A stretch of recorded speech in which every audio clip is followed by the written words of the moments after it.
अगर तुम भी अपने परिवार के संग अगर मिनिस्ट्री में जा रहे हो, चर्च जा रहे हो और फिर बाइबल पढ़ रहे हो और फिर प्रार्थना कर रहे हो, तो अभी स्टॉप कर दो, अभी बंद कर दो।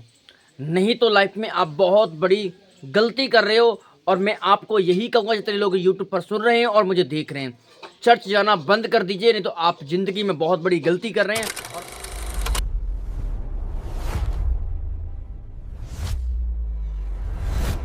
आप सभी को जय मसीह की। मैं प्रॉफिटिंग को आपका स्वागत करता एक प्रोफेटिक मिनिस्ट्री में और परमेश्वर का धन्यवाद करता। दोस्तों, आपने वीडियो की हेडलाइन तो देख ही ली होगी।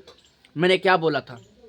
मैंने कहा था कि मसीह लोगों चर्च जाना बंद कर दो, नहीं तो आप ज़िंदगी में बहुत बड़ी गलती कर दोगे और बहुत बड़ी मिस्टेक कर दोगे। ये मैंने क्यों कहा और कौन से लोगों के लिए मैं ये बात बता रहा हूँ? आप जब प्रभु में चलते हैं तो आपको कहा जाता है कि आप चर्च क्यों जा रहे हैं। आप चर्च जाना बंद कर दीजिए, आप बाइबल पढ़ना बंद कर दीजिए। क्या रखा है बाइबल में? और जो काम करना है वो दूसरे काम कर लो। तो मैं आज दोस्तों ऐसे लोगों के लिए मैं वीडियोस लेकर के आ गया हूँ कि चर्च चल अभी बंद कर दें। आज कुछ लोग हैं जो मसीही के नाम पर धब्बा हैं, प्रभु यीशु मसीह के नाम पर धब्बा हैं। प्रभु यीशु मसीह के नाम को स्वीकार तो उन्होंने किया है, प्रभु के नाम को जानते तो हैं, बाइबल तो पढ़ते हैं, चर्च भी जाते हैं, पर उनका ज़िंदगी अभी भी नहीं सुधरा है।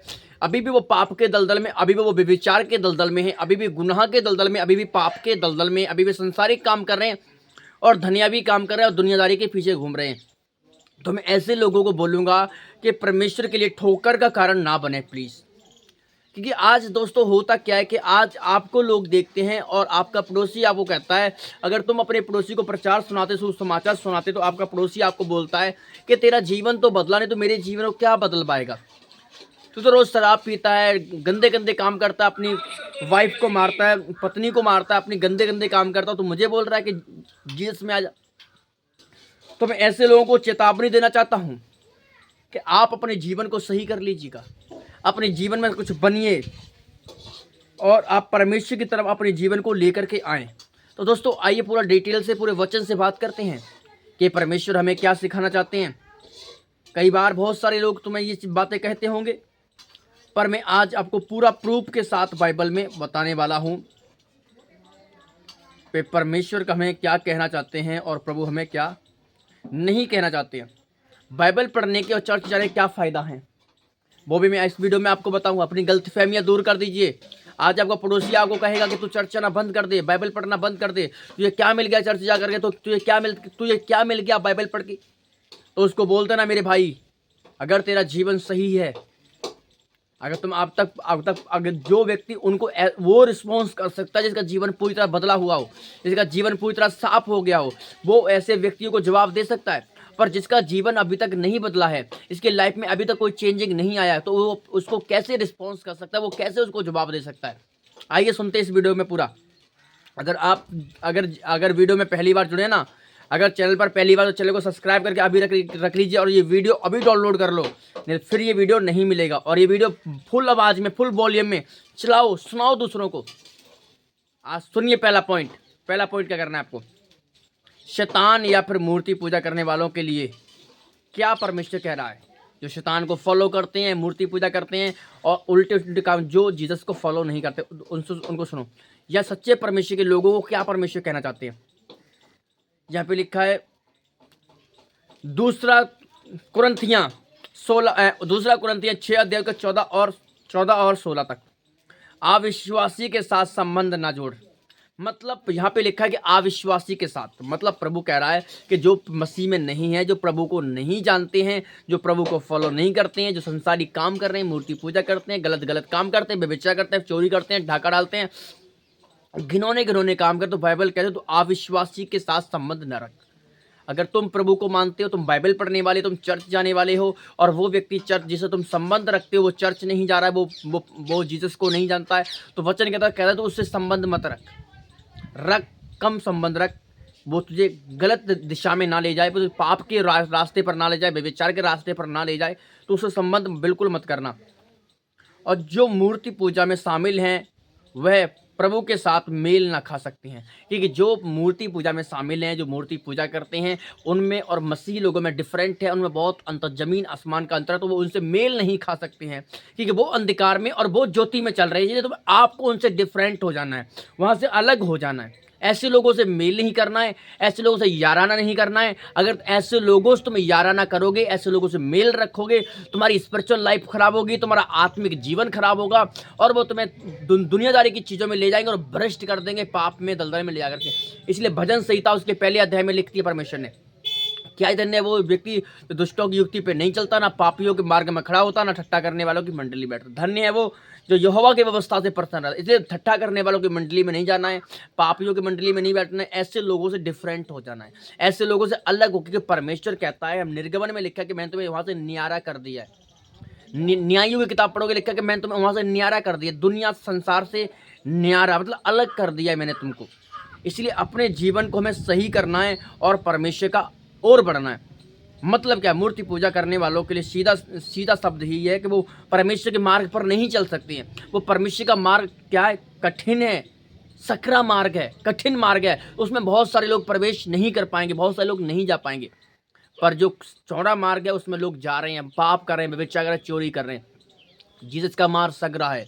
तो दोस्तों इसमें ये लिखा गया है, तो इसलिए हमें परमेश्वर के द्वार पर चलना है, परमेश्वर के मार्ग पर चलना है, परमेश्वर की कही हुई बातों को फॉलो करना की दुनियादारी की। दूसरी चीज, जानबूझकर पाप में डूबे हुए हैं और पूर्ण नहीं करते, और धार्मिक सभाओं को बाइबल पढ़ना और रूप से उनको अच्छा लगता है, मतलब दिखावे की चीजें उनको पसंद आती है और दिखावे की चीजें उनको अच्छी लगती हैं।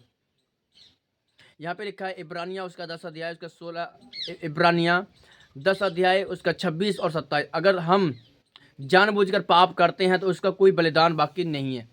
सुनो, मैं ऐसे लोगों को बताना चाहता हूँ जो जानबूझकर, मतलब जानबूझकर, सब कुछ पता है, प्रभु यीशु मसीह पाप से नफरत करता है, पाप से घृणा करता है, और वो पाप लोगों को देख नहीं सकता, मूर्ति पूजा से घृणा करता है, वो कहता है कि तुम मुझे छोड़कर दूसरे किसी ईश्वर करके मत मानना।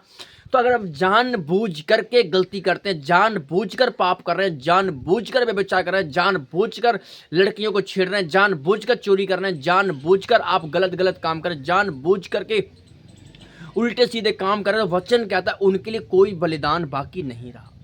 ये लास्ट वार्निंग है आपके लिए। यह परमेश्वर कह रहा है अपने आप को, जीवन को सही करो, ऐसे लोगों से डिफरेंट हो जाओ जो गलती गुनाह करने पर आपको मजबूर करते हैं, चोरी करने पर मजबूर करते हैं, नशा करने पर मजबूर करते हैं, शराब पीने पर मजबूर करते हैं, मूर्ति पूजा करने पर मजबूर करते हैं। ऐसे लोगों से अलग हो जाओ, क्योंकि बाइबल कहती है गलत संगति अच्छे चरित्र को खराब कर देती है, गलत संगति अच्छे चरित्र को खराब कर देती है। अगर आपके दोस्त अगर संसारिक हैं तो वो चीज़ें, वो अगर आप उनसे मेल मिलाप रखोगे, अगर आप उनसे मिले रहोगे, उनसे मेल झोल करोगे, तो वो चीज़ें आपके अंदर कहीं ना कहीं, वो आदत आपके अंदर भी आ सकती है, और वो आदत आएगी तो आपकी स्पिरिचुअल लाइफ डैमेज हो जाएगी, आपकी स्पिरिचुअल लाइफ खराब हो जाएगी, आपकी स्पिरिचुअल लाइफ पर क्या हो जाएंगे, स्केच पड़ जाएंगे, और आपकी स्पिरिचुअल लाइफ डाउन हो जाएगी, खराब हो जाएगी, आत्मा बात नहीं करेगा। बहुत सारी अगर संसारिक से मेल मिलाप करोगे तो पिता का प्रेम और पिता का आत्मा तुम्हारे अंदर कभी काम नहीं कर पाएगा। आगे क्या है दोस्तों, इसलिए आज बहुत सारे लोग जानबूझकर पाप कर रहे हैं, उनको पता है कि प्रभु यीशु मसीह का डर और भय मानना है, उसका वचन कहता है कि ऐसा काम नहीं करना, पाप से नफरत करता है, व्यभिचार से नफरत करता है, चोरी मत करना, अपने माता पिता का आदर कर, सम्मान कर। फिर भी आज लोग अपने माता पिता को मारते पीटते हैं, अपने माता पिता का आदर नहीं करते हैं। हमारे जो बाइबल कहती है लोग उसे फॉलो नहीं कर पाते, ठीक है ना, जानबूझ करके पाप करते हैं। आगे, प्रभु यीशु मसीह में विश्वास रखते हैं, मतलब प्रभु में विश्वास तो रखते हैं पर उनका जीवन पूरी तरह से नहीं बदला है। वो प्रभु को जानते हैं, हे प्रभु कहते हैं, प्रार्थना करते हैं, चर्च जाते हैं, बाइबल रीड करते हैं, सब कुछ करते हैं, पर वो मसीह में हैं तो है करके भी नहीं है, मतलब उनका जीवन नहीं बदला है, वो अभी भी पाप के दलदल में, पाप के सोते से पानी पी रहे हैं। जो पवित्र आत्मा बिल्कुल नहीं चाहता, जो पवित्र आत्मा चाहता है कि तुम डिफरेंट हो जाओ, अलग हो जाओ। और लोग बात करते इतिहास की, धर्म की, क्या धर्म के बारे में जानते हो तुम, क्या कानून के बारे में जानते हो, क्या संविधान के बारे में जानते हो। हालेलुया। आगे दोस्तों पढ़ेंगे, जो प्रार्थना और बाइबल में पढ़ने के लिए दिल से प्रयास करता है, ऐसे लोगों को कोई चर्च जाना और बाइबल पढ़ना परमेश्वर ने हमेशा निराधित किया है। अगर कोई भी पवित्र शास्त्र कहता है कि सच्चे विश्वासी कभी चर्च या बाइबल पढ़ने से दूर नहीं होना चाहिए। मतलब जो व्यक्ति दोगले होते हैं, संसार में भी हैं और परमेश्वर में भी है, ठीक है ना। तो वो संसार की बातों में आ जाते हैं, वो चले जाते हैं, वो बाइबल नहीं पढ़ पाते हैं फिर। तो इसीलिए जो व्यक्ति रियल जीसस को फॉलो करता है, जो रियल परमेश्वर को मानता है, वो दुनिया की बातों से कभी पीछे नहीं हटेगा। वो जानबूझकर गलती नहीं करेगा। वो जानता है कि अगर लिखा है कि जो प्रभु से दूर जाता है, वो अपने एक कहावत कहते हैं कि आ बैल मुझे मार। तो जानबूझकर कभी गलती नहीं करेगा, पाप नहीं करेगा, अधर्म नहीं करेगा। इसके विषय में पहला तिमुथियस 4 अध्याय 13 में, पढ़ाई और उपदेश में लगे रहो। पढ़ाई में, उपदेश में लगे रहो। मतलब पढ़ाई भी करो, उपदेश भी करते रहो, मतलब सुबह प्रचार करते रहो। आपको पीछे नहीं हटना है, आपको डरना नहीं है, आपको खुलेआम प्रभु यीशु मसीह का काम करना है। क्योंकि परमेश्वर कभी आपको मारना, काटना, अहिंसावादी या फिर नफरत करना, जलन करना, ईर्ष्या करना नहीं सिखाता है। वो आपको प्रेम करना सिखाता है। वो कहता है मैं अपनी शांति तुम्हें दिए जाता हूँ। पता नहीं क्यों लोग जीसस से जलते हैं, क्यों प्रभु से नफरत करते हैं। और दूसरे धर्मों में जाकर के देखो, मार काट, झूठ, आरोप, अहिंसावादी, बहुत सारी चीज होती हैं। पर परमेश्वर ने कभी आपको अहिंसा करना नहीं सिखाया है। कभी आपको मारना, काटना, चोरी करना, अपने माँ बाप को धक्के मार के निकालना नहीं सिखाया परमेश्वर ने। परमेश्वर ने हमें प्रेम करना सिखाया। परमेश्वर ने हमें मेल मिलाप करना सिखाया। परमेश्वर ने यह भी कहा तो अपने शत्रुओं के लिए प्रार्थना कर, अपने शत्रुओं से मेल मिलाप रख। परमेश्वर ने आपको कभी मारना, काटना, जलाना, नफरत करना, ठगी मारना, झूठ बोलना, व्यभिचार करना, गलत काम करना, पराई स्त्री से लालच करना, दूसरे की जमीन का लालच करना, दूसरे के पैसे का लालच करना, ऐसा परमेश्वर ने कभी नहीं सिखाया। परमेश्वर ने प्रेम करना और आदर करना सिखाया सबका। क्योंकि सब देखो, आज लोग अपनी अपनी तरीके से मानते हैं। वो उसको मानता है, उसके अंदर उनको वो चीज़ दिखाई देती है। पर सब एक कहावत कहते हैं कि सबका मालिक एक है, मतलब परमेश्वर एक ही है। लोग अलग अलग नाम से उसे पुकारते हैं, पर रियलिटी एक ही है, उसका नाम जीसस क्राइस्ट। जो दुनिया और कायनात को बनाने वाला परमेश्वर। अलग अलग तरीके से इतिहास की पुस्तकें लिख दी गई हैं, इतिहास में उनका नाम लिख दिया गया, अलग अलग प्रकार से वो किताबें छापी गई हैं।